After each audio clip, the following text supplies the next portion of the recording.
And it's weird that I'm the only one in the stage, but I'm here to welcome everyone to this capacity building session. And I hope I'm not the only one in the stage. Really, it's really awkward. So this is a like capacity building session we are doing with NDC Working Group from YOUNGO, Policy Team from YOUNGO, and Youth4Capacity and UNDP. This is to like focus on the policy development space by capacitating young people for addressing challenge and building collective action for meaningful youth climate action. But today we are actually focusing on NDC, nationally determined contribution. I hope you all know that. Um, and this is very important for young people to have their unique point of view in NDC. And today we will have like a capacity building session with Parag being in online. We miss you, Parag. And he will actually talk more about the mapping, the tracking, and the reviewing of NDC and what youth can do. Our objective is very simple. We want youth who are well informed to be in different policy space. We want to bring more young people who are not already capacitated in NDC, maybe in other spaces, but not in NDC, to bring them, and leveraging on equal term the UNDP Youth and NDC Checklist to capacitate the participants, that means you, on accelerating the 6 key stage of NDC process, which Parag will talk about more. And for this, for the whole session, uh, there are many people who will join me, hopefully in the stage. Please come in the stage. The first one is Parag, already online. We have Varenya Chow from UNDP. Can you please come to the stage so I'm not alone?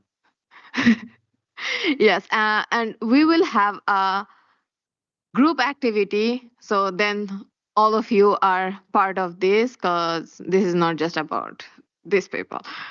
And we also have Shoikot Das, please, and Lorian Wong, please come and join me. Okay.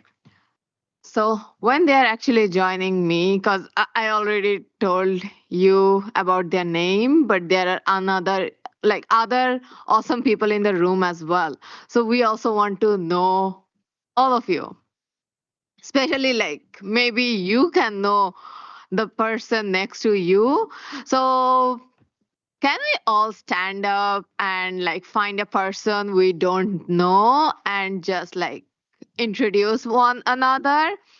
We will talk about what interested us and why we are in this room, obviously with your name and how you are following, what you are following in this SBs. So let's go. Let's we all move and talk to each other.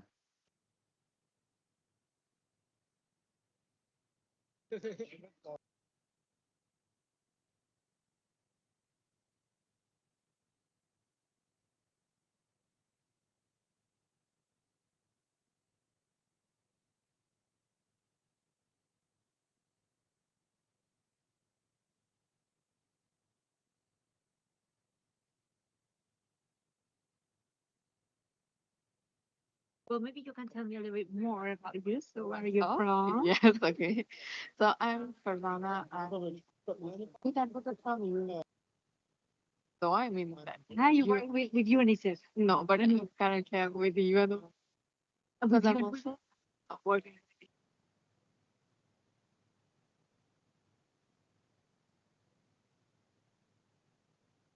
So you are part of the what is it, FACCJ team, or working with Rosalie, or Yes, actually, I'm one of the youth leader and also co-facilitator for one of the working groups. under CJ. Okay. yeah, Okay. and um, like I'm more on policy, doing work around policy. So you're also connected with what? With the gender, yes. Well, so so that's why I also know Rosalind and UNDP is part of the Yeah, they are part of our coalition. coalition. Yeah. Exactly. And so yeah, but I don't think we have met. And I met some last year I thought. But I wasn't aware that she had some kind of like additional support from different. So now she has kind of like a team. No, I mean like the way UNDP is like commitment like that. Participation is also a commitment like that. So then you are kind of coordinating with her. Yeah, Okay, that's great. Okay, no, that's really good to know. Yeah. but like we are really putting all our. So you're based in New York too. No. I'm from Bangladesh. Ah, so then there you are coordinating from Bangladesh. Yeah.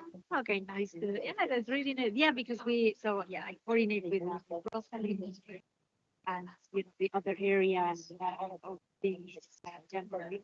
I think I am is also. Yes. So Yeah. now Ayak is it's our focal point. Yeah. So that she can follow all the I'm actually discussions. working on the finance because we are actually planning a finance. Closely working with her. And for when is this? So it's end of this month, Uh-huh. and currently we're designing. So I Okay. was supposed to have a call yesterday with it, then I'm like, Yeah, it "I'm was here, difficult. welcome." Yeah.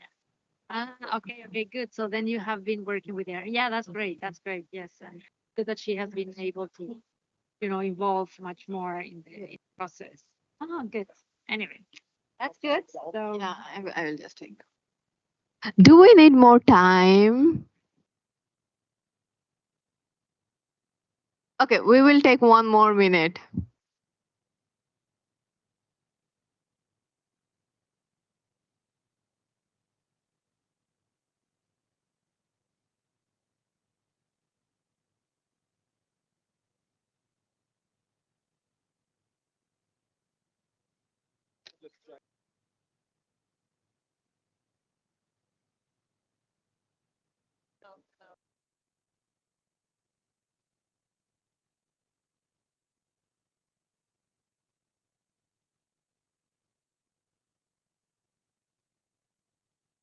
It's just a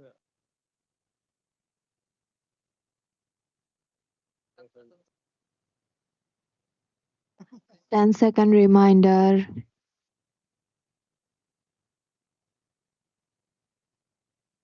10, 9, 8, 7, 6, 5, 4, 3, 2, 1. Okay, great. We're done with our ice breaking. um, I hope that you actually get to know each other. And also, if you still have to catch up, please do after this. Please know more about NDC Working Group. Please know more about UNDP's work. And I will move forward. So this session is about like NDC and what it means for young people, what it means for the whole like negotiation and everything. And we have Parag who couldn't join us today in person, online, to actually give you a like brief understanding on NDC and young people's role on NDC. Parag, can you hear me? Yes, I can hear you loud and clear. I hope you can hear me as well. Okay, I can hear you. It's over to you. Thank you. And again, don't have a lot of fun without me. I'm very jealous at the moment, seeing all of you getting to know each other, hanging out with each other. It just makes me jealous. But again, welcome to our youth and NDCs. So when we were okay, before that, let me just give a very short about me. So my name is Parag. I'm from Bangladesh. I'm 24 years old, and I'm currently working with YOUNGO as their NDCs Working Group co-contact point. And for today's session, we want to see how we can talk more about NDCs, because one of the major challenges when it comes to engagement in NDCs is that this topic is not talked a lot. we talk about the other stuff a lot, but NDCs has always been under-talked and underrepresented. So that's the main purpose of our gathering together. So I'll dive right in, and I'll try and make sure that I stay within my time. So what's NDC? In my country, there is a college named Notre Dame College. And when I say NDC, most of the people think I'm talking about Notre Dame College. But no, NDC is not Notre Dame College. NDC is nationally determined contributions. So I'm sure you have all heard about the Paris Agreement. In South Asia and in our countries, we call Paris Agreement as the Bible of climate policies. So NDC is a part of the Paris Agreement. NDC is one of the major outcomes of the Paris Agreement. So, as you all may know, the main goal of the Paris Agreement is to keep our global temperature rise below 2 degrees Celsius and around 1.5 by 2030. And all the countries, I mean, all the signatories, all the parties of the Paris Agreement, they all made some commitments. They all made some plans, and they all made some commitments that they are supposed to do by 2030 in order to reach the goal of Paris Agreement, in order to achieve the goal of Paris Agreement. In one sentence, NDCs are the commitments the countries have made. NDCs are the national commitments the countries have made in order to achieve the goal of 1.5, and at the same time to also better adapt to climate change. I mean, to also make sure that they are well prepared and they know what they have to do in order to tackle the consequences of climate change. So in short, that's NDCs. 2 points. First, the goals the countries have set to stay within 1.5, and the plans the countries have made to better adapt to climate change. I hope that's clear. If yes, let's go to the next slide.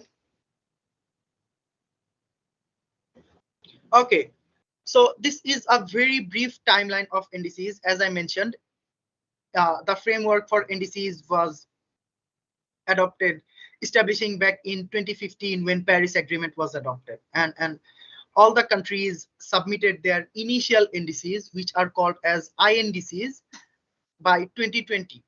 And again, in 2022, at Glasgow COP, the parties decided that they will revisit and they will re-strengthen their NDCs, because there was a text in the Glasgow Climate Pact that all the countries were required to revisit and strengthen their NDCs. And next year, and in 2023, the first round of Global Stocktake happened. Global Stocktake is like a report card of the cumulative actions or the collect actions we have done together, and the progress we have made, and the gaps that remain. And another reason of this session today is by 2025, all the parties need to submit their revised NDCs. I mean, at the moment, all the countries have their NDCs, but by 2025, the countries need to revise and submit their NDCs again to UNFCCC. Can we go to the next slide? Now, there might be a lot of questions that why NDCs? We are already working on adaptation. We are already working on mitigation. We are already working on finance. Then what's the importance of NDCs? So in one sentence, NDCs are the mother documents. Any plan a country makes, any goal a country sets, everything comes under that NDC. I mean, NDCs, all the NDCs collected and at a collective position are our global climate goals. And then again, NDCs are the country's national commitments. You have to remember the word commitment very carefully, because these are literally like the promises the countries made. And then NDCs also ensure transparency and accountability in a country's climate action plans. I mean, are the countries actually doing what they have said they will do? Are the countries actually doing what they are supposed to do? So all these you can find in the country's NDC. And finally, policy guidance. NDCs heavily influence a country's national policies, keeping in mind that, yeah, they have promises to fulfill, they have commitments to keep. So these are the main reasons why NDCs are important. And again, just the sentence itself is enough. NDCs are the mother documents. Can we go to the next slide? Please let me know if I'm going too fast. Okay, now for the fun part. the part I love the most. I think the part everyone loves the most, youth in NDCs. Okay, before I dive in, one information, NDCs are National Climate Action Plans. So that means NDCs are mainly documents of the government. The government prepares the NDCs, the government submits the NDCs to UNFCCC. So what's the role of youth here? So Paris Agreement very clearly mentioned, even though NDCs are government documents, it's of utmost importance that the parties, I mean the countries, they involve other major stakeholders in the process of their NDCs so that it is actually achieved. Because we all know it for a fact, our government can't achieve the climate goals alone. We all have to put our hands on the deck. That's why youth in NDCs. Can we go to the next slide? Okay, now a broader explanation of why we need young people in NDCs. So we are not just youth, we are a very diverse stakeholder group. I think we are the only group that includes all the other stakeholder groups as well. For example, I'm a climate activist. At the same time, I'm a student. We have Farzana here, who is an expert on energy. We have Amelia there, who's an expert on policy. We have farmers, we have scientists, we have engineers, we have doctors, we have lawyers. The group youth covers everyone. So if you include young people in your NDCs, that automatically ensures a whole society approach. And like I mentioned previously, it's impossible for us to achieve our NDCs without everyone's hands on deck. And again, there has been a lot of climate action plans, there has been a lot of policies, there has been a lot of talks, but we already know we are still lagging behind, and we still have a long way to go to achieve our goals. And I think it's also very clear that we cannot achieve our goals with the existing ideas, with the old plans we have. We need fresh perspectives, we need new minds, we need new thoughts, and that's what young people bring in the process. We have fresh perspectives. And again, accountability and transparency. We need to make sure that our country, our governments are actually doing what they have committed, and the process they are doing it through, that's transparent and it doesn't include any gaps. So one of the best things I like about myself being a youth is that I can hold people accountable. I mean, I can hold my government accountable, I can hold the development partners accountable, and I think that's my superpower as a youth. So this is what young people bring on the table when they are included in the NDCs. And again, I think many of the governments have this misconception that the young people from their country, they are trying to fight them. They are fighting their own government. But no, we are all in the same fight, and we are all fighting for the same thing. We all have the same common climate goals. My government wants a climate resilient Bangladesh. I also want a climate resilient Bangladesh. So the more people we have wanting the same thing, the better shot we have at achieving what we want. So that's why we need young people in the process. And finally, inclusivity. You cannot just sit in your AC room in the capital city, in the secretariat or in the ministry office, and you write up a document and you say, yes, this is my NDC. No, it doesn't work like that. It has to be a bottom-up approach, and everyone has to be involved. Everyone's words should be counted in the process. So in order to ensure that inclusivity, we need young people in the process, because just like I mentioned, our group has everyone. I hope that's clear why young people in NDCs are important. Can we go to the next slide? Okay, now comes the critical part. Now comes the difficult part. So I think there are 4 major avenues young people, there are actually 6, but I'll be talking about 4. So there are 4 avenues young people can engage in the NDC process. And by engage, I mean not passively, I mean directly. They can play an equal role, if not a better role. So the 4 processes are: first, mapping. Okay, let me talk for a minute about mapping. So imagine a map of your country. And if you imagine a 3D map, not a regular boring paper map, imagine a 3D map of your country.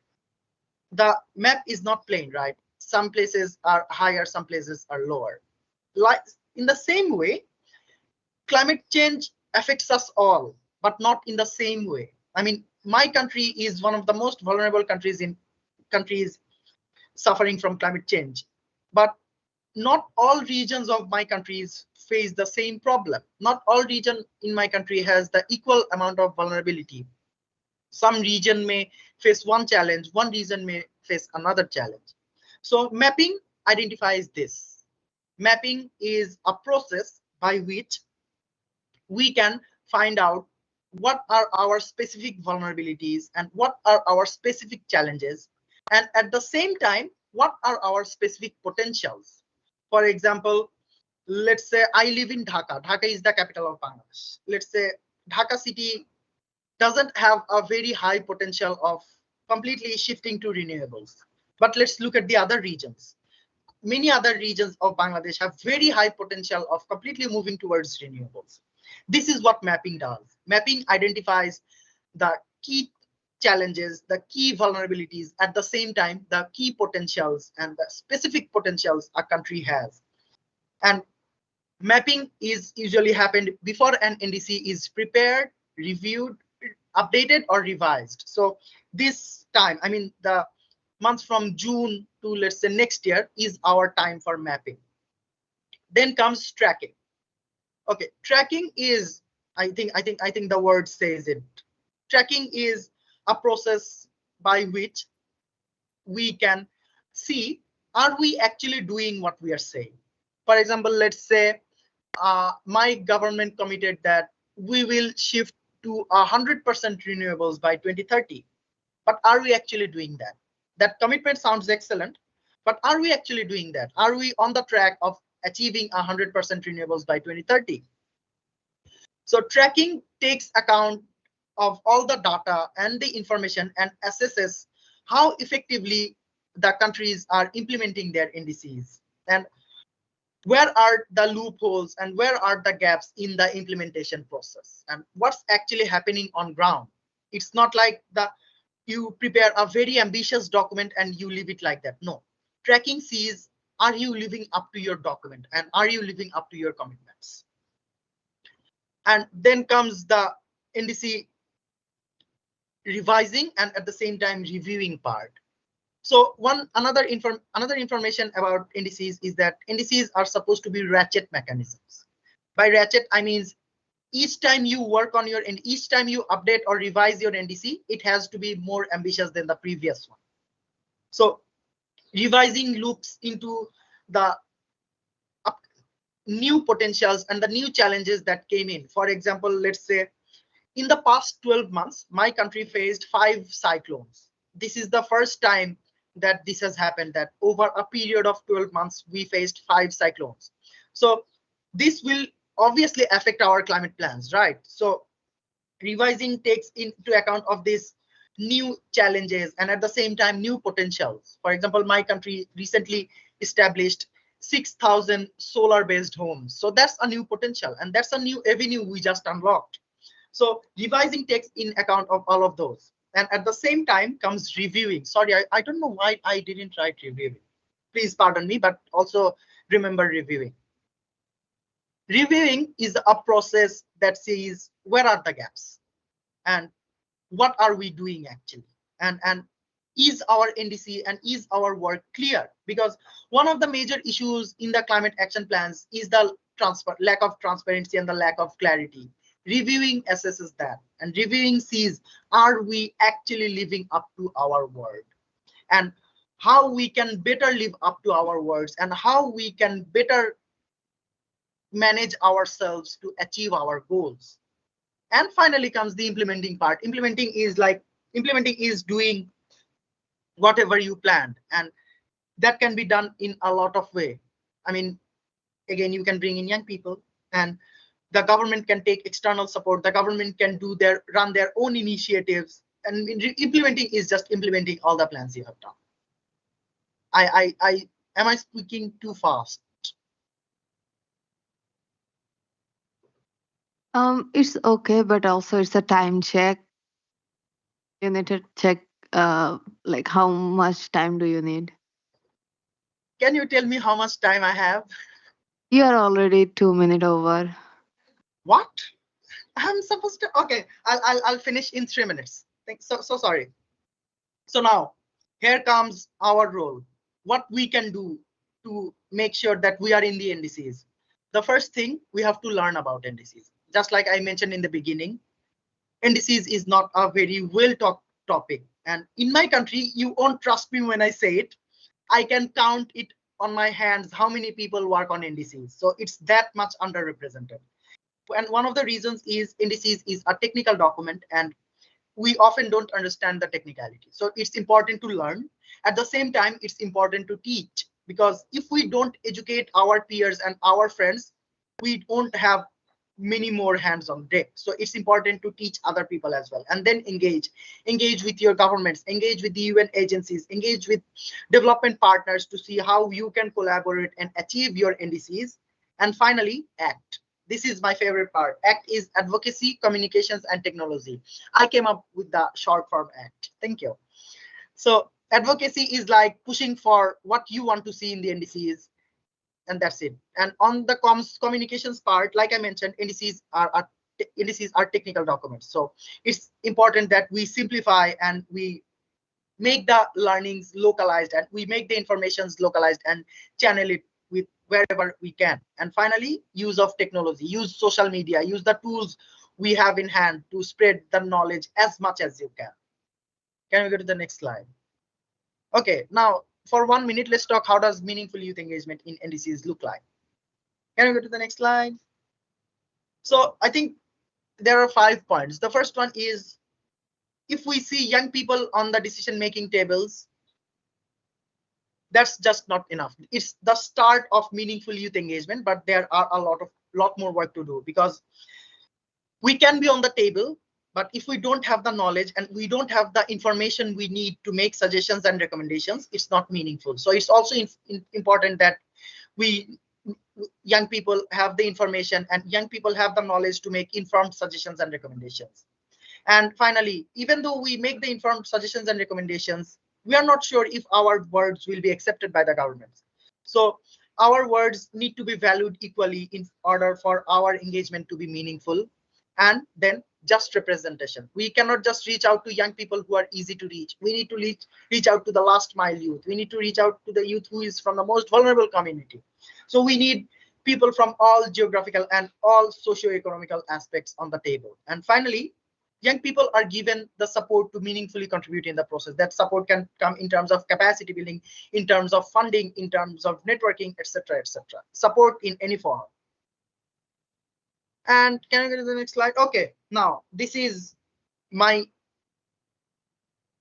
am I audible? Yes. Okay, sorry, finish in 6 seconds, so sorry. So there are things to remember. First is, bringing a in the climate sphere is a lengthy process. So don't lose hope and don't get disheartened. Don't get the feeling that you can't do anything because you couldn't do it today. Also, stay updated on what's happening so that you can talk to people, you can make informed decisions. And finally, again, don't lose hope. This is going to be a long run. This is going to be a long fight. We have to stay in. And last but not the least, build community, build the community, bring in more young people, make them well informed, make communities, build communities. And yeah, we need as many hands as possible on deck. So that's all about NDCs and youth engagement in NDCs. Thank you, Parag.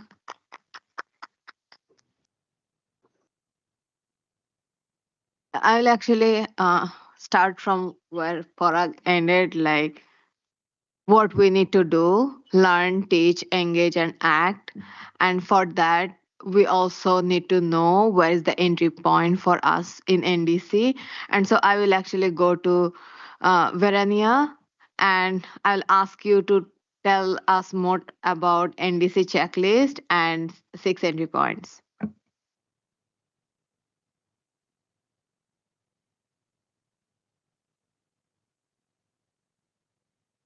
Thank you. Thank you, everyone. Thank you for joining us today. It's been a long week, very busy. So thank you so much for being here in person and online. So I wanted to follow up on what Porag was discussing. So thank you, Porag, for sharing this overview of what NDCs are and the relevance of it. And I wanted to, if we can perhaps share this. Yeah, thank you. Maybe we can go to the second one, and then if you can be, there. Thank you. So maybe then we can dive into a little bit more specific discussion around the NDC enhancement cycle. As you may know, the NDCs need to be enhanced every 5 years. So this is a very good opportunity for governments, but also for non-state actors to improve and to identify relevant gaps, but also opportunities to enhance the NDC from different aspects.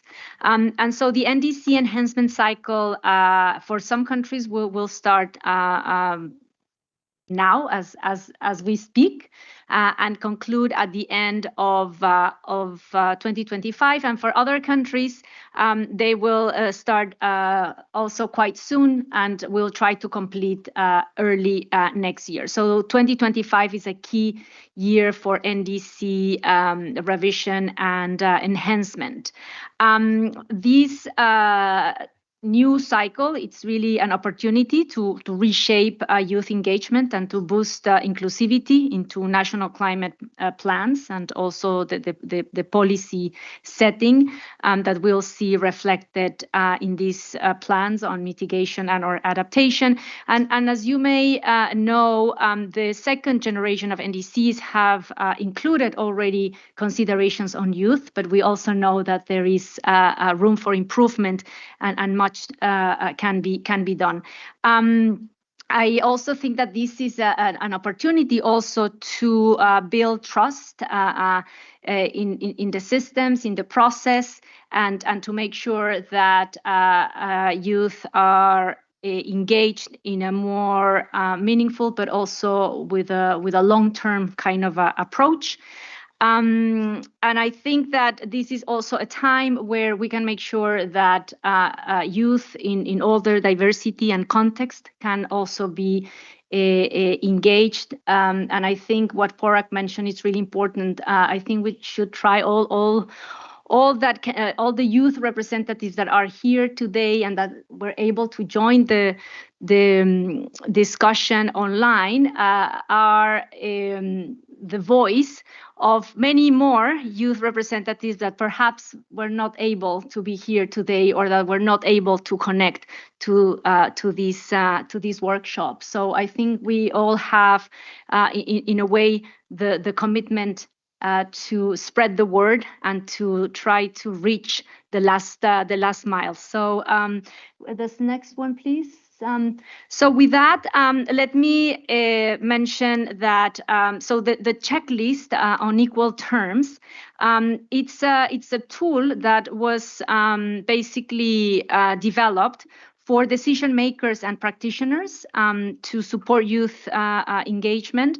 But we also realized that this is a tool very useful for youth-led organizations and youth representatives to also understand the different entry points that the NDC process has for you to basically engage in, and also request the participation of your organizations and groups in this process. The reason also for that is because when we developed the survey, we wanted to hear from the youth themselves. Where do they see the on the one hand the barriers, and also on the other the opportunities or the relevant aspects that should be considered. And so the checklist was basically developed based on a survey that reached a good number of young people from different countries, as you can see on the slide. And we also ensured that it was reviewed by different colleagues within UNDP working on this area. And we also wanted to make sure that the checklist, next one please, had a good representation of the different context and conditions in which youth representatives are in. So as you can see here, we try to make sure that the information, the input to develop the checklist really came from different perspectives, from different countries, regions, and so it was a quite large effort conducted by youth themselves as well. Next one, please. So I want to, yeah, thank you. I want to dive into the entry points for engagement. As I mentioned before, so this is a tool that it's meant to guide the governments in terms of how to improve the youth engagement that perhaps they may have started.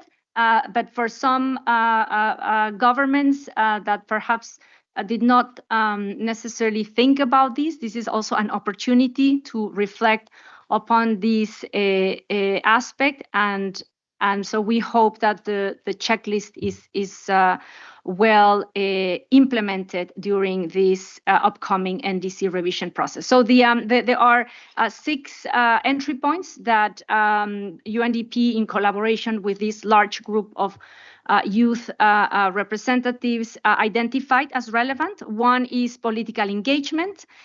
So there needs to be a political decision, political will, and commitment to open the space.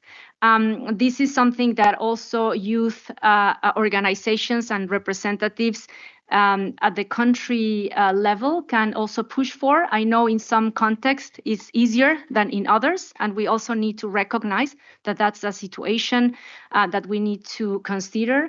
And that's also one of the reasons why, as UNDP, we wanted to make sure that we could facilitate that dialogue between youth representatives and organizations and governments, when sometimes it's not something that is given. The other aspect that we identified as relevant is conducting a mapping of youth organizations and youth networks or groups present at the country level.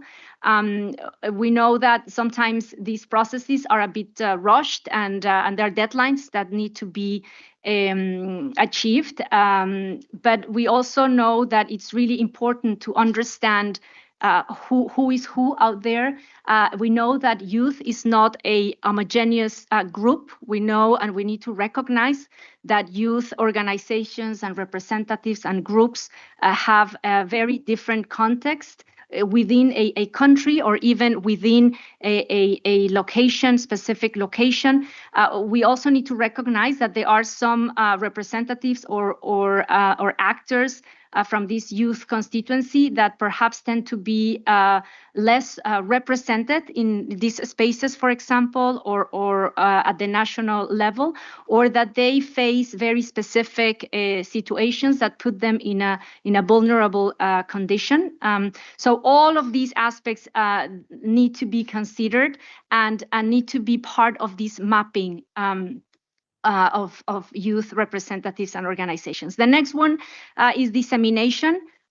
So we believe that it's essential that governments and other actors involved, including practitioners, including UN organizations, we make sure that the outreach and the strategies that we put out there to engage with young people reach everyone as much as possible. And for that, we need to consider the specific needs in terms of language, in terms of different ways of communicate information. For some groups, for some actors, it's easier to access an online document, but maybe for some youth representatives with different context, perhaps it's better to reach out through, for example, a video or through an oral presentation. So it's easy to understand and to capture the information. So we need to consider different ways in which we can reach youth in a meaningful way. The next one is capacity building and training. We feel this is essential for improving the quality of young people participation in both the formulation and the implementation of NDCs. So this is one of the opportunities that we see for youth representatives to learn more. Perhaps some of you, they have been engaged in your countries in this process, but maybe some of them or some of you, may not necessarily be very much aware of this process, or you may have heard the term NDC, but you really don't know exactly, okay, how do I basically understand and find some entry points? So that's another entry point. Then the next one is inclusiveness and sustainability.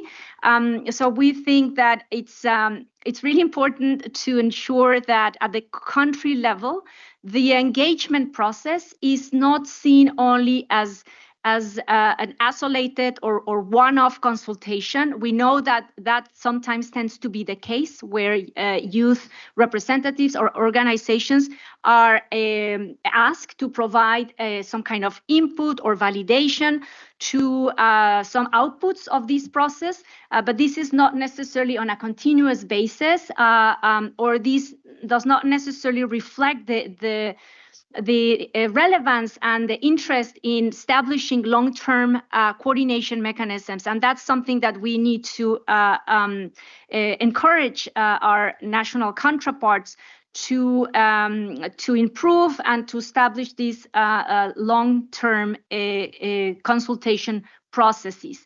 And then the last one is about oversight and accountability. We believe that it's really important that young people are also included and have an active participation, not only during the design or the planning process. Of course, during the implementation, it's really critical, and we're going to speak about that a little bit more in a minute, but also to support the monitoring and the reporting process. You may have heard that under the UNFCCC process, there will be a new instrument, the BTRs, the biennial transparency reports. These are instruments for the reporting, the official reporting process of NDCs under the UNFCCC. And it's very important that you're aware of these, because this is going to be a process and an instrument to report also how non-state actors are being engaged in this process. Next one, please. So just briefly here, I just wanted to show you, I may not go, I'm not going to go into details because I want to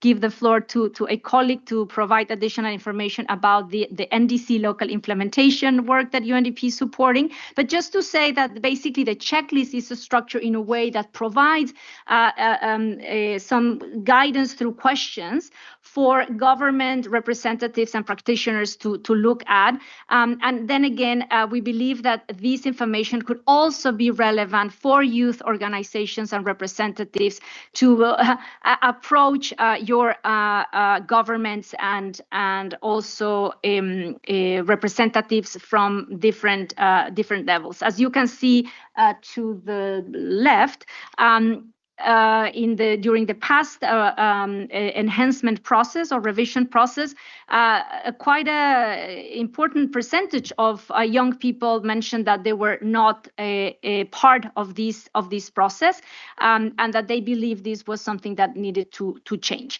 Let me now briefly give the floor to my colleague Roxani. Roxani is the Youth for Climate Coordination. Roxani, if you perhaps want to add a little bit more on the NDC local implementation. Thank you. Then. Sure. Hi, everybody. My name is Roxani Rochas. I manage the Youth for Climate initiative at UNDP. So we've spoken about the importance of governments involving youth in overall in the NDC implementation process. But I just briefly wanted to acknowledge that part of engaging youth in NDC processes is also recognizing and supporting their youth-led climate action, and to recognize that youth climate action also contributes to NDC local implementation in its own way. Youth for Climate is best known for its annual call for solutions. So basically, we open up funding opportunities to youth and youth-led organizations in all UNDP program countries for their climate work. This year, people could apply for up to $30,000 US in 5 thematic areas, which you see on screen. And we just closed this year's round a few days ago. So I have on screen some very anecdotal evidence. So please don't take this as any kind of statistical measure. This is just based on our applicant pool, and we tried to understand a little bit and encourage them to reflect a little bit on how they see how they see their solutions contributing to their country's NDC. So as you can see, generally, youth see very strong alignment between their solutions and mitigation and adaptation objectives. And 3/4 also see very direct contribution to capacity development goals.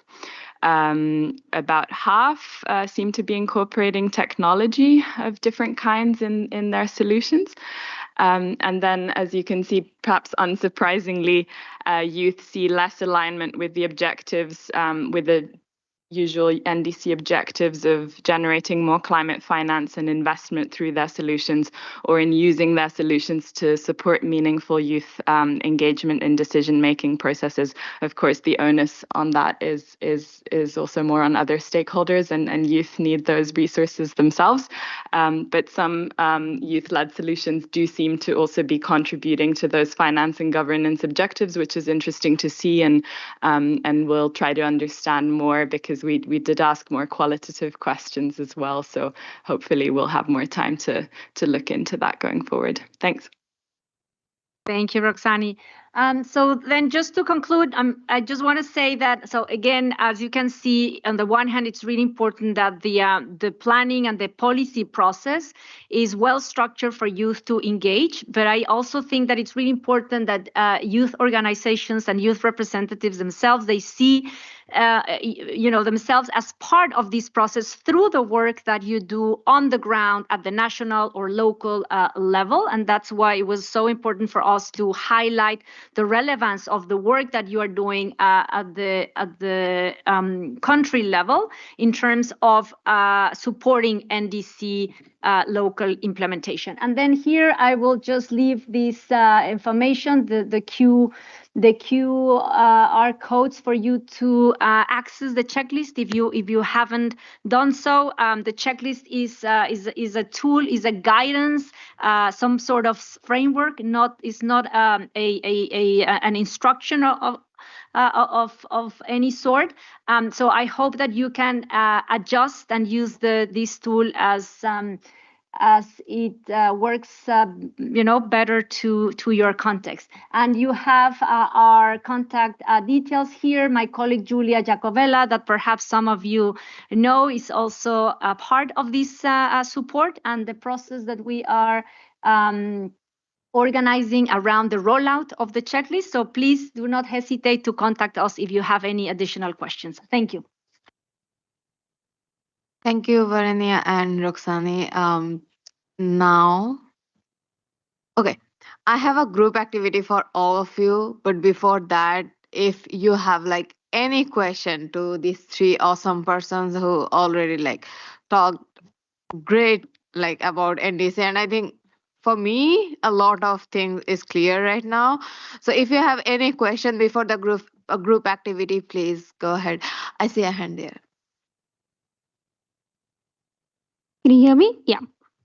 My question is more about what is the legal mandate of NDCs, and if they are sort of similar in terms of ambition to domestic climate plans and LEDs that countries state, and sort of what is the difference between all of these things. Yeah, thank you.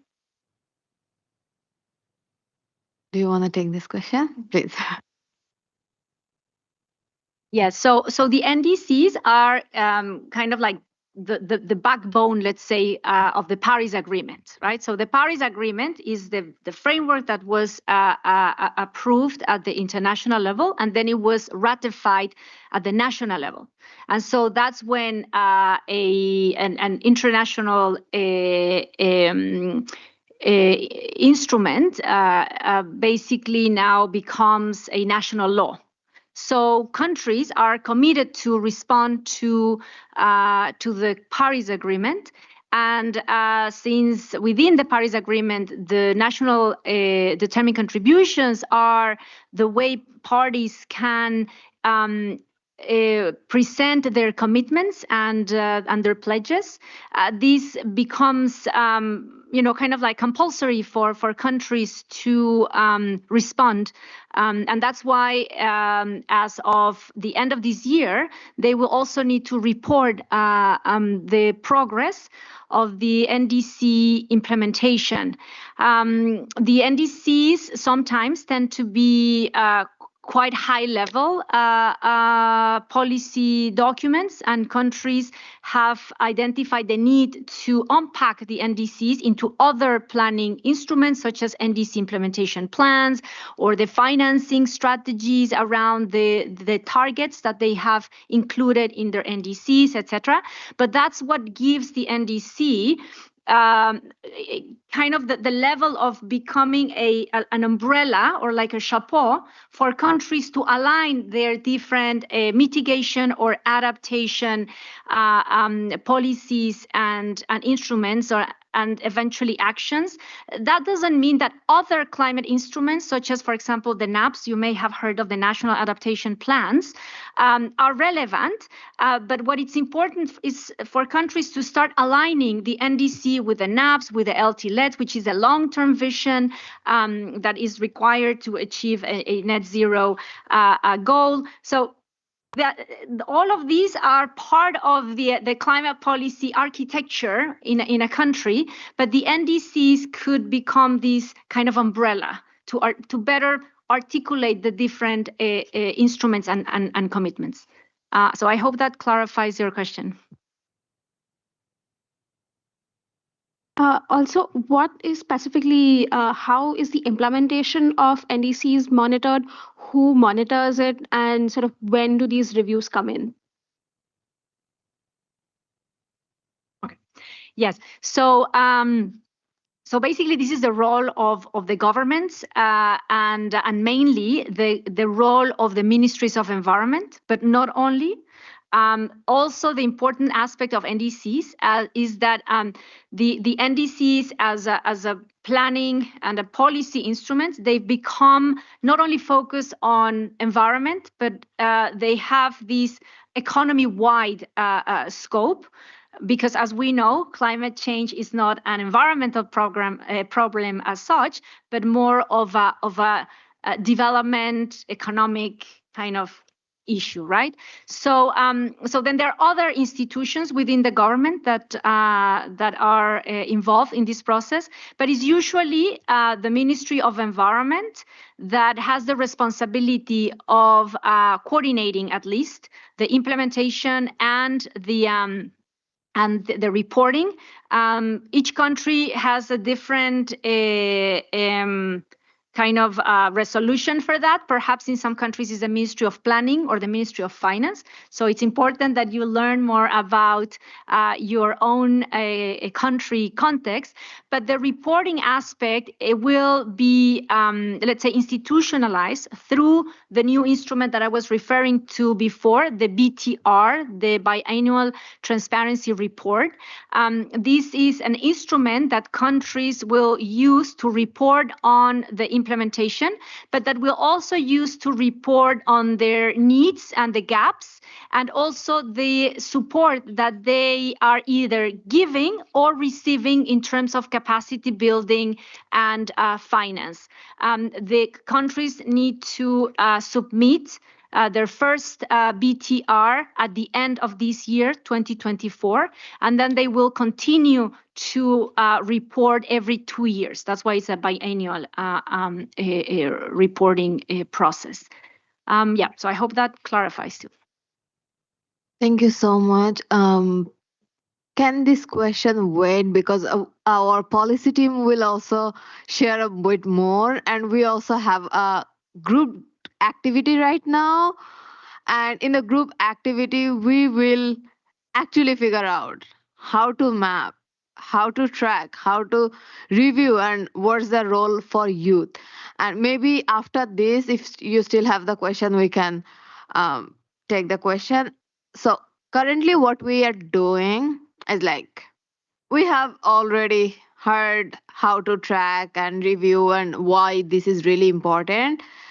Now you have to move a bit, go to this three tables, decide from this, and join the team, because we have some small group activity. Can these two table go and join the other people? Thank you. So can I get some support from Amelia?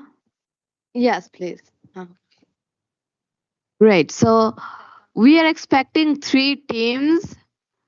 If there is like no chair, please bring a chair to a team.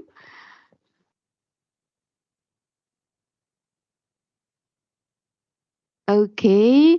So there are instructions written in the paper Amelia is sharing with you. Please check what's the instruction, but at the same time, I will say it for you as well. So we have 15 minutes. You will discuss the two questions you received from Amelia, our like awesome coordinator. You will choose a facilitator from your team. You will choose reporter who will actually report back. You will take 15 minutes, discuss these two questions among yourself, and the reporter will report back. We will have 5 minutes for reporting back. Is it clear? If not, just let me know. And also, the whole team will be in the room for any question you have. So maybe the time start now. Hello. Do we still need time to discuss? I know there is a like lot to discuss, but I'm hoping that we can wrap up soon. Okay, is it a wrap? It is. Thank you so much. Okay. Can I now see the hand from the three note taker from the groups? Our note taker from the group one? No one took note? Okay, great. I'm like, okay, so thank you so much. What we will do currently is we have 5 minutes to report back that what we discussed. Please be mindful that if you are taking much time, other team will not have time. So we will do it in a collaborative way when we can all can do actually reporting back by 5 minutes. We will start with group one.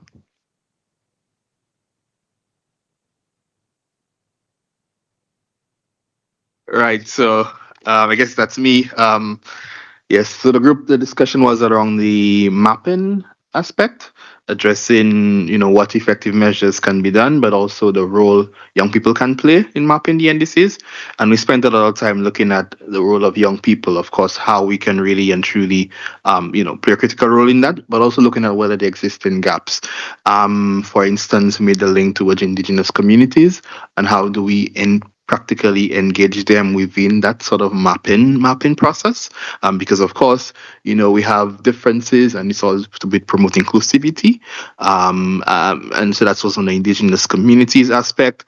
Secondly, we looked at some examples in terms of countries which have reduction goals and sectoral targets, which actually make it a bit easier for civil societies to actually lobby specifically towards, we talked about the sort of, how to call it, accountability aspect as well. Because, for example, if we have sectoral targets, then it's easy for various civil society organizations who are working around certain areas, whether it is energy, transportation, or so on, then you can use that actually towards sort of ensuring that the targets are indeed met. And definitely, yeah, I mentioned mechanisms to pressure governments to do more, because we understand that, of course, we understand that we do have a role to play as young people. And I don't know if I missed, and we highlighted a few examples within our countries as well. So feel free to reach out to the members if you want to sort of share more. In the interest of time, I won't. But yeah, I don't know if anybody else wants to add. If not, I did. Yeah. Thank you. Thank you. Now we will go for group 2. That's us. So before I start, I need to say that we have some scientists here at the table, and not a lot of people that, or at least we didn't know a lot about NDCs, but we have some great input here saying like science is very important because it is important to know what emissions we need to mitigate in the first place. So we need to have all the scientific input as well to be able to make NDCs. So that's good to hear because it means that we are also important. For us specifically, it also means that if we want to, because we need to be a community builder, I think we need to have a lot of people involved, everyone from society. But if I want to be an educator and get people involved, I also need to be the student first and learn more about NDCs. So it starts there as well. And then together we can increase understanding and engagement, I think. I'm not sure what to add otherwise.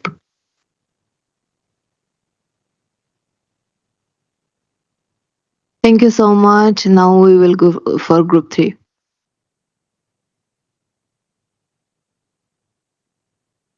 Yes, so first we took a little moment to get to know each other, where our backgrounds were kind of coming from. And then we talked a bit about trying to understand who had actually read one of the NDCs and what they understood from it. We first came to an understanding that some countries have some that are really short, others have some that haven't yet been created, and then also trying to understand from an EU perspective if the EU sums up for all of the countries and then submits one. And then we jumped into understanding what would be effective ways of measuring the NDCs. We talked a little bit about how there are different trackers and tools. There are some that are official from the UNFCCC, but that there are others that are focused from different units or departments, and then local trackers as well. And we also talked about the necessity of speaking to everyone, especially understanding that this document is only in English at the moment, as it seems, and that some people locally don't speak English or don't necessarily speak the majority language of their country as well. And that there is a need to find what those clear indicators are, and that this document is supposed to serve as an overarching document, that it probably shouldn't be too complex. But yeah, and maybe just a key learning from a colleague over there, depending on what area that you're working on, maybe look at specific keywords that are of interest to your work. So in her case, it was energy or nuclear, and that could be different for everyone here. Thank you. Thank you so much. Actually, we should clap, give a big clap for ourselves because you really did finish in 5 minutes.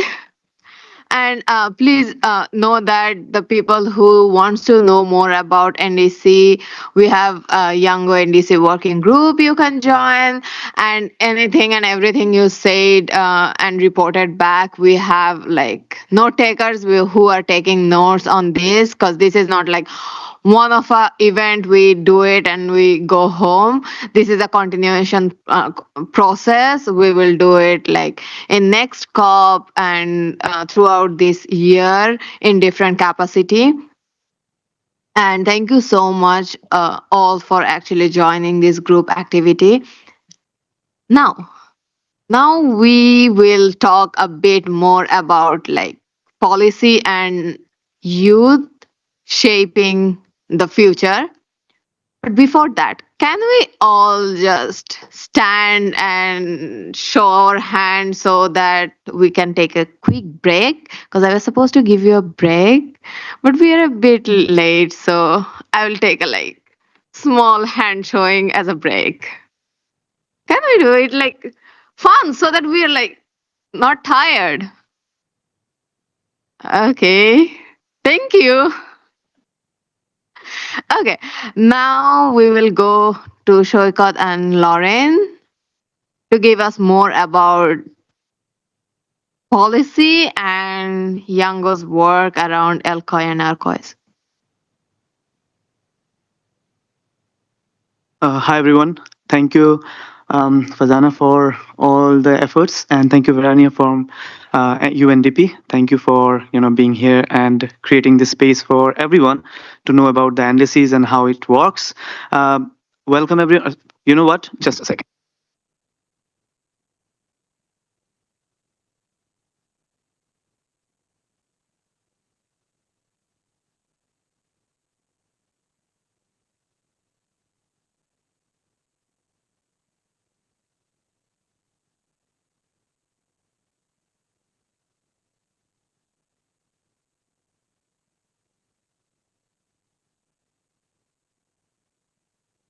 Hi. Yeah. Hi.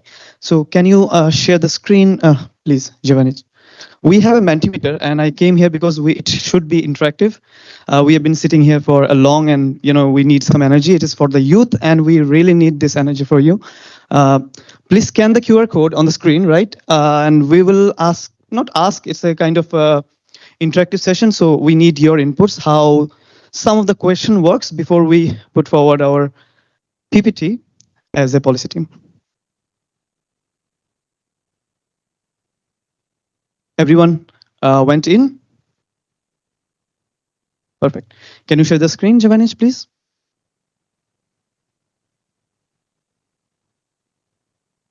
Perfect. So welcome to the session. It's the younger people role in shaping climate policies. Me and my co-facilitator, Lauren, will be here on the behalf of policy team from YOUNGO. So next slide, please.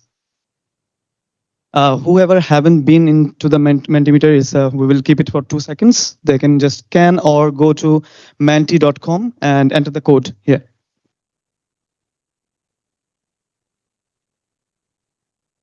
All right, so everybody ready for the questions yet?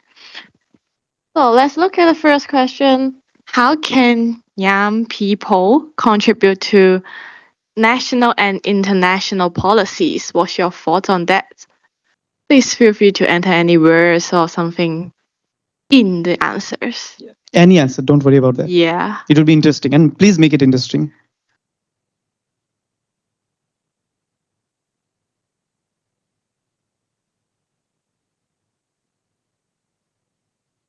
Nice, we got one. Tracking, advocacy, boycotts. Nice one. Boycotts. Position paper, protest. Okay. Tracking. Education. Name shame. Ooh. Amazing. Indigenous peoples, yeah. That's nice. That's nice. Oh, quite a nice outputs. Learning, really good. Vote. Petitions. Youth in trade. Send and mail to the delegation. Wow. Perfect. So I guess we have received all the responses. We will move forward. Okay, we got another one. 40 responses. So 40. Okay, correct. That's nice. How many people do we have here? Correct. Maybe the online people. So yeah. So we can move for this next question. Is it, do you need a policy background in order to contribute to the NDCs?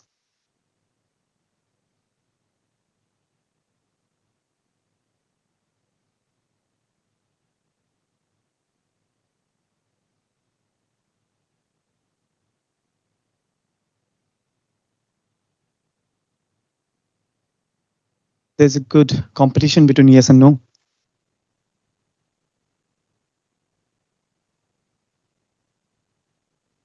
12 no, 9 yes.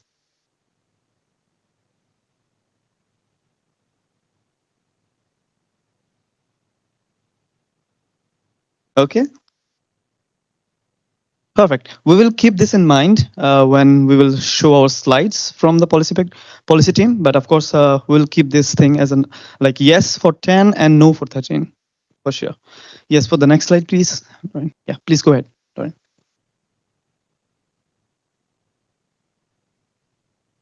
So how do you think youth or young people can hold governments accountable for their NDC commitments? Protest, first one. Okay. Again, name and shame. Organized, monitoring, really good. Inform on social media, amazing. Clear company trackers.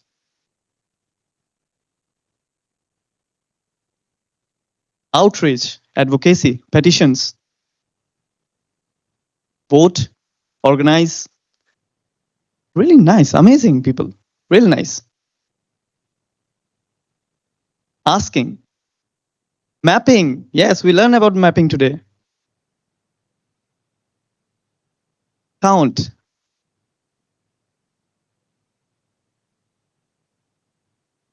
Oh, it's getting more, it's getting more. Great.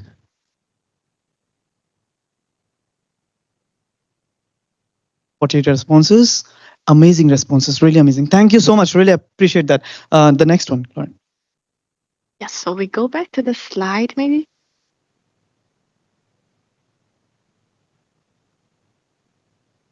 Yes, so thanks everyone's input, and this is a very meaningful and very creative answers that we have got. But like all of the measures that you have mentioned, so the ways that young people can engage in the policy making or policy drafting process, these are really important things that YOUNGO has been working on. So on behalf of the policy team, let's first of all introduce the SB position papers. So any one of you have heard of this position paper or read it like before? So if you're not, please scan the QR code here and try to figure out like what happened or like what's inside. So this is actually the first ever YOUNGO position paper to the SBs, and it highlights the key demands from children and youth to SB 60s on most of the agenda items. So we actually back up our demands with reference from different reliable resources, including the previous decisions made by parties under COP or under the previous SBs, or other IGOs or trade unions or IPCC is also a very important sources for us. So science as well. These bodies and references really backed up our projects and so shows that young people have the knowledge and have the ability to consolidate all the things, consolidate all the resources and give reference and provide our own input to the policies.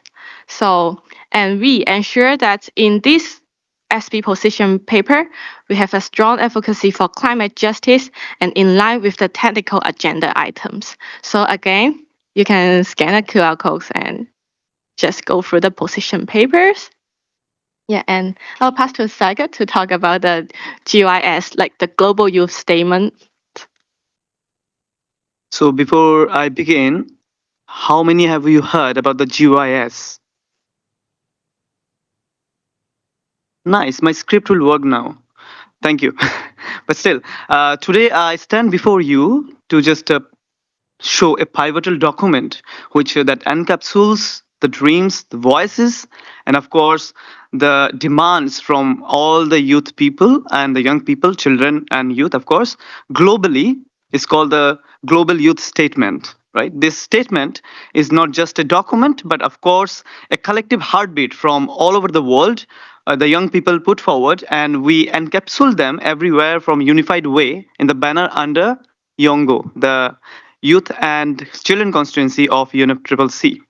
So the global youth statement is not just more than a paper and some writings on it. It's a reflection of our voices, the strength, and of course the shared vision for our relentless pursuit towards making the next generation, this generation, and of course intergenerational communication demands and voices together into a crisp manner.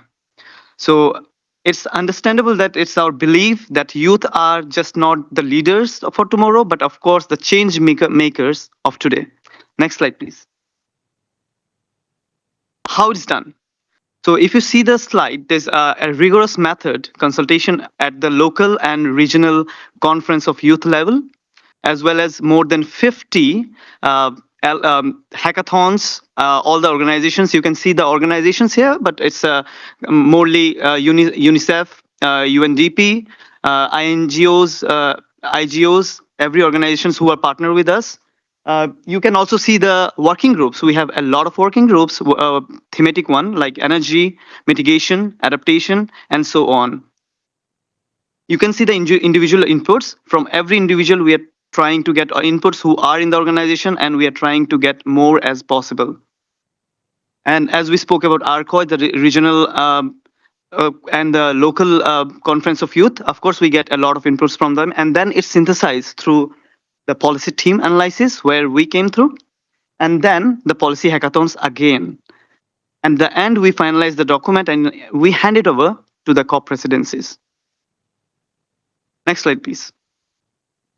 So you can see our faces, like after all the vigorous, hard work and everything, when we finish it, it feels good to just show up and, support all the voices from all over the world of youth and young people.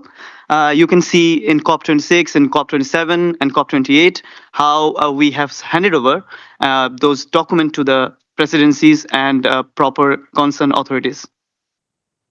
Next slide, please.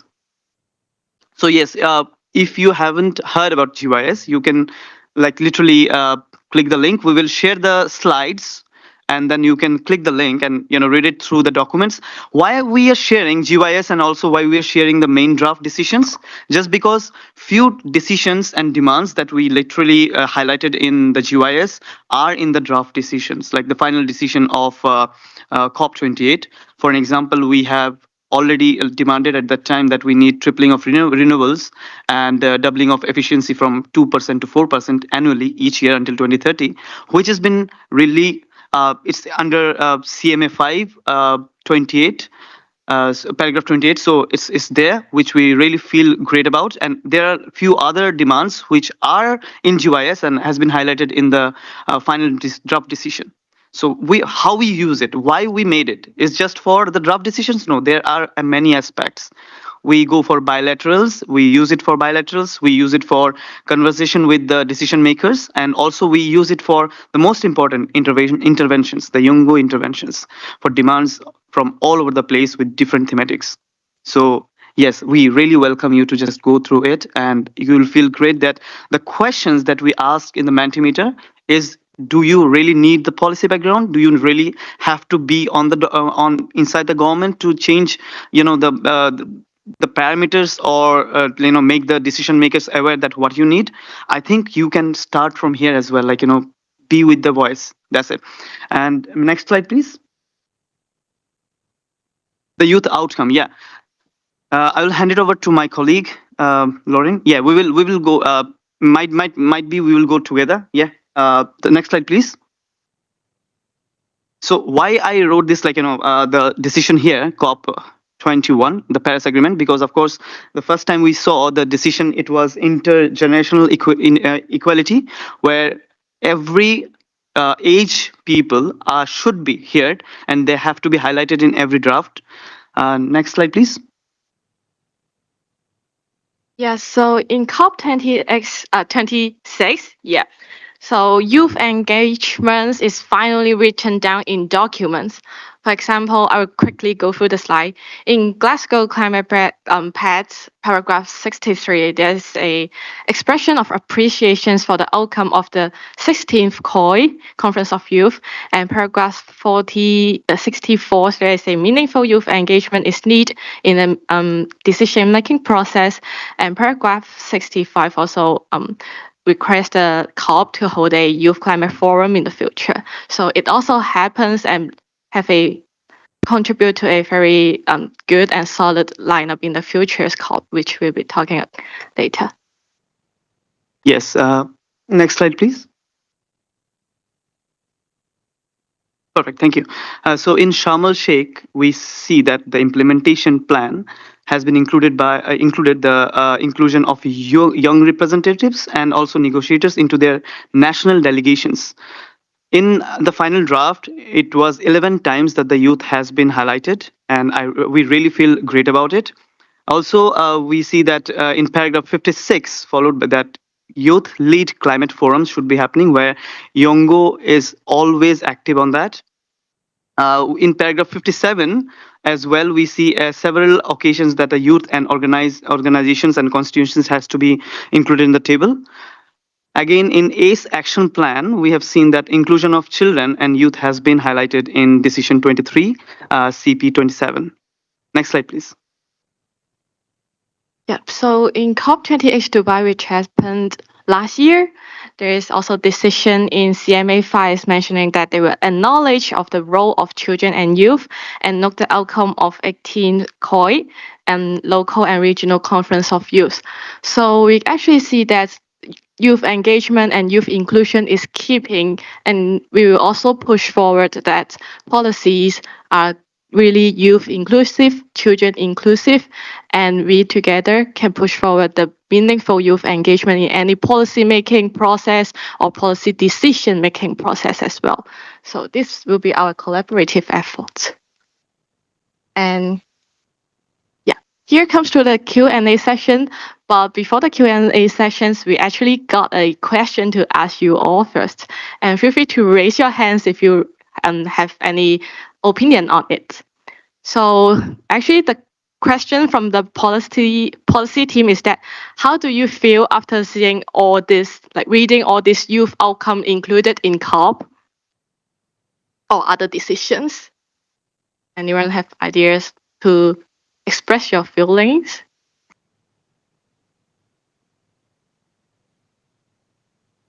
Anyone? Oh, yes, please go ahead. Yeah. I mean, it's very heartening to see that it's officially being recognized, but that's not been my experience talking to diplomats at the conference itself.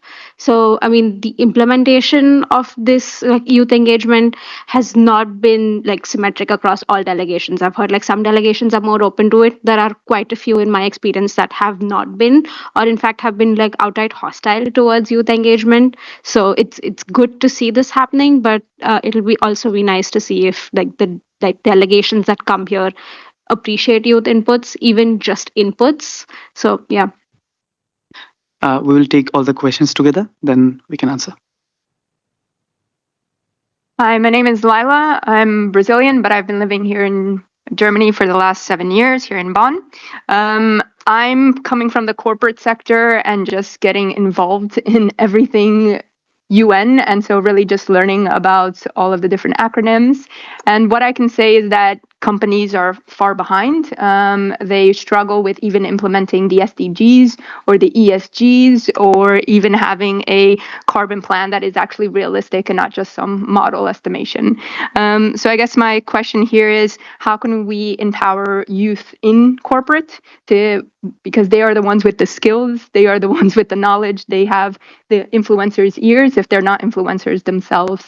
So is there anything happening in that direction already? And yeah, I'd love to be part of something like that.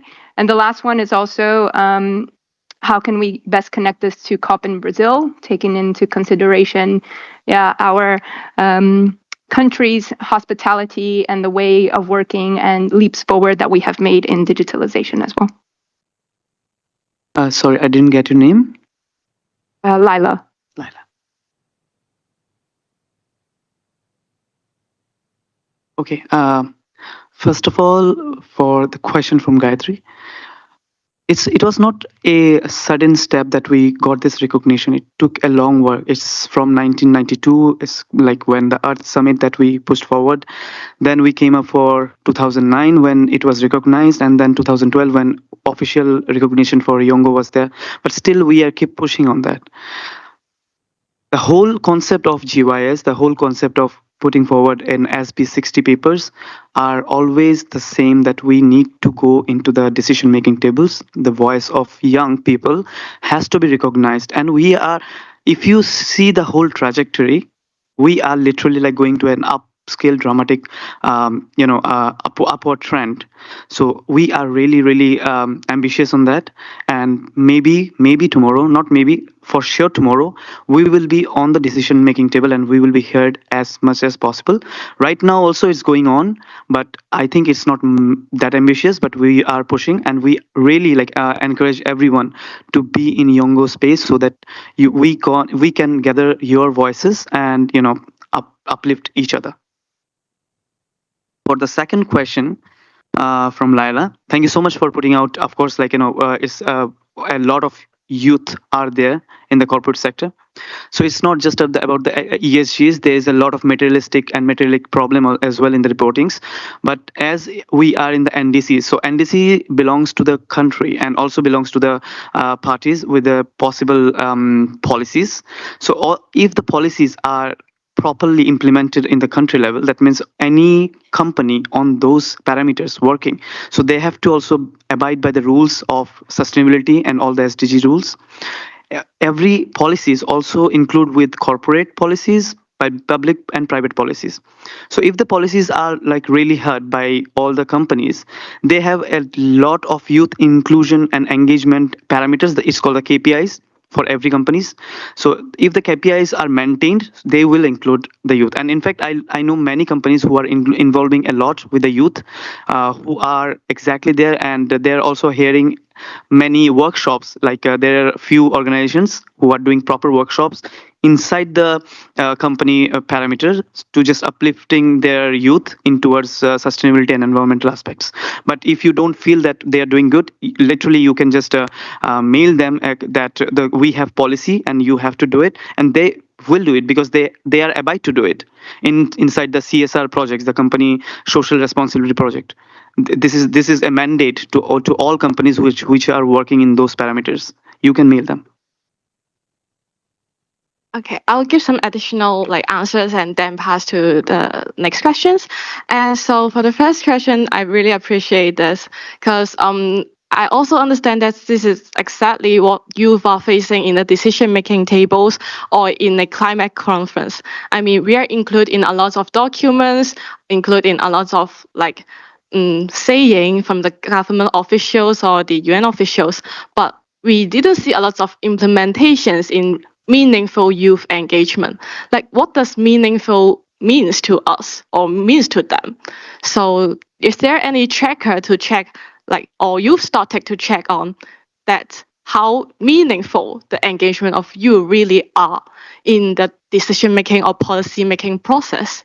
So I think this is a thing that we need to push forward, like a tracker or following up tools in the youth engagement part.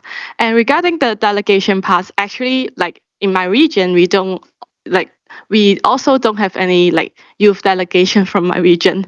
So this is a sad story, but so therefore I really looking for different means to engage in a climate policy shaping or in international level. So that's why I engage in YOUNGO for this. This is not a promotions, but that's really another way to engage in policy making process. So yes, and I pass to the next questions. Is it okay if I respond to her question or? Yes, please. So I just wanted to, Zahan, by the way, nice to meet you. I just wanted to respond to your point about how to involve youth in the corporate sector. I think that traditionally as a constituency, we've been a bit weak about that. We have tried in recent years to promote green jobs for youth, green skills for youth, engaging the business constituency to at least have a constructive conversation around how to involve youth in the just transition in the workforce. So that's one piece, and we have Green Jobs Fair every year at the COI, which I think is quite interesting. The other part of it, I think, is also how do you connect the skills that you have in the corporate sector and apply it in the policy space and vice versa? So the stuff that is happening around like disclosure, around the taxonomy and stuff, directly contributes to questions around greenwashing here in the space. And I think even the Article 6 negotiations, of which I am not expert in, but is seeking to define ways in which some of these mechanisms around the carbon market work. And I think that it would be great to have like expertise from young people who already work in the space to think about how the corporate logic might be a bit different, but also how it can be kind of negotiated in spaces like this. So I just wanted to make that point. Thank you, Zihan. It was really comprehensive and balanced. Another question we have? Yes, please go ahead. That wasn't a question. It was just a time check. We have 5 minutes left for the session. So Yeah. just one question then, I guess. Yeah. Thank you. First of all, appreciate the YOUNGO's work. It's really very appreciated because Samo is very inclusive than all others regarding the region, the continent, and developing and developing countries too. And my question is there any connection between YOUNGO and UNFCCC focal point in each focal person in each country? Because sometimes when YOUNGO accredit a youth, those youth maybe can't accommodate themselves. But country UNFCCC focal point, they send their youth a lot who cannot represent the community or YOUNGO, like representing government or others. So is there any integration or the plan to work together with them to assist the youngest members in especially the sub-Saharan country? Because I see a lot of youth who are get accreditation and are able to participate during the COP28 and also during this bond, actually a lot of youth. Thank you. Thank you. Can I get your name? Jatani from Ethiopia. Jatani. Thank you so much for this question. It's a really broad question, basically. But the thing is, according to the whole parameters, like how YOUNGO work, YOUNGO is a constituency, and we don't have any hierarchy on that. We are a flat structure. We have FPs. The FP means we have two FPs, Global South and Global North, and they engage with every youth involvements and every youth organizations, NGOs, IGOs that we can. And also we put ourselves globally, everyone can join us. So it's a safe space for children and youth, you can say. And for engaging into sub-Saharan countries and other countries in global south as well, we have a lot of people from everywhere, like globally, and as well especially from global south as well. We welcome everyone. So we are like in the whole space, everyone can say, like, if you have any other queries or any involvement you have to be done, you can literally give us some kind of suggestions. And then of course, like as a constituency with all the consensus from everyone, we can move ahead with this. Any ideas, welcome. Really, everyone has the equal voices. Thank you. All right, I think it's almost time for us to close. But anyway, if you would like to join the NDC working groups, please scan a QR code and fill out the form. Yeah, I was part of it. And Pasana is also part of it. And if you got any questions about NDCs, please feel free to reach out Parag. He is online. Yeah. He's not online.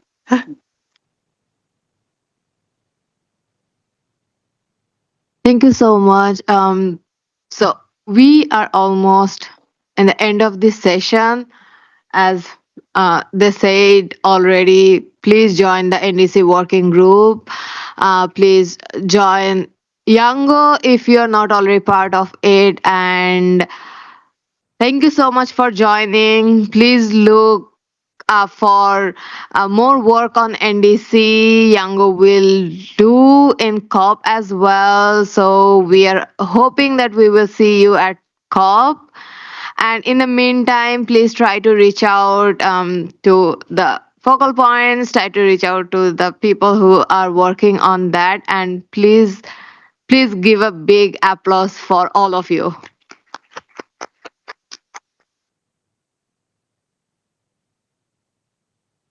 Thank you, everyone. So much.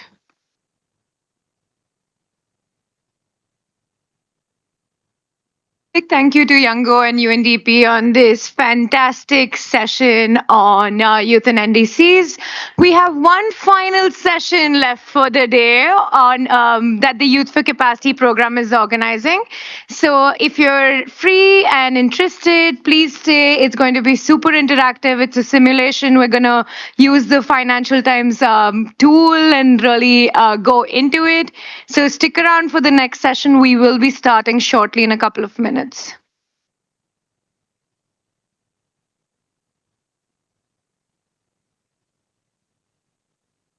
But I gotta run.